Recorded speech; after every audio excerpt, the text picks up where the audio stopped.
Lesson 16. The Art of Waiting on God.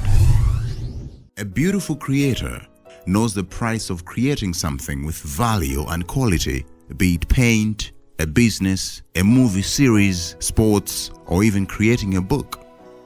Between having an idea and producing the end product, they recognize the substance called time.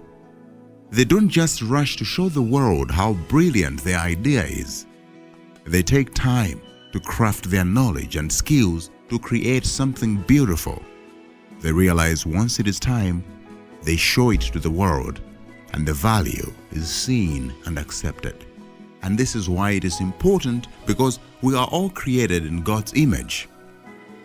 That is why the tactics of waiting on God is no different. You often see God as a superhero and us as ordinary beings, and we expect Him to snap His fingers and everything instantly works for our good. When this doesn't happen, we get frustrated and start lining up our reasons why you don't believe in God anymore. But think about it. If God gave you those instant needs you want to see, will you really follow Him and believe in Him as your Father? Or will you follow Him because He can provide for you? How many people do you know that follow friends who have money so they can benefit from them, and loses friends if they have nothing? The examples are countless. But a true friend, you will know them when you have nothing or something or everything. They will never leave you. And this is what God is always looking at. You tend to remember God when you are in a very dire situation, like a financial crisis or a terminal illness. But when you get your liberation, do you still remember and depend on Him? How much blessings will it take to convince you to stick by God's side?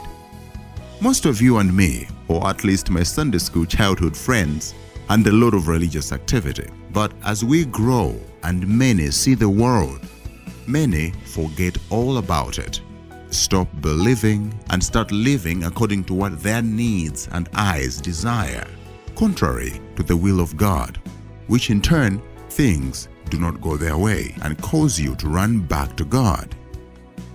In other words, you are being lukewarm, not knowing to be hot or cold, and we put God on the sidelines, watching you, waiting for you to invite Him to lead you through. We get frustrated at times because we wait and nothing significant happens to us.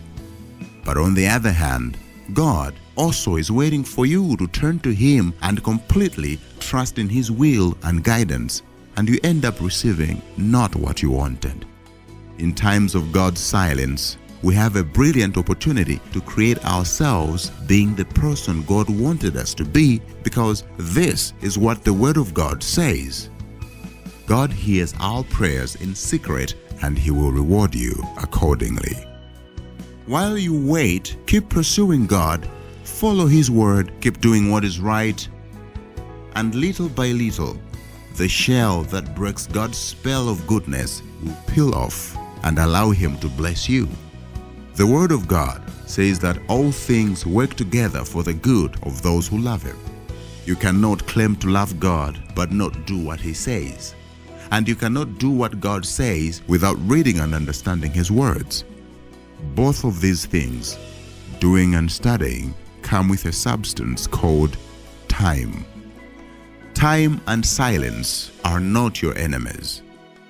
Fear and worry are. Stick to the Word of God daily and diligently follow His commands. And when you know Him more and more, He will open up the way for you and lead you through.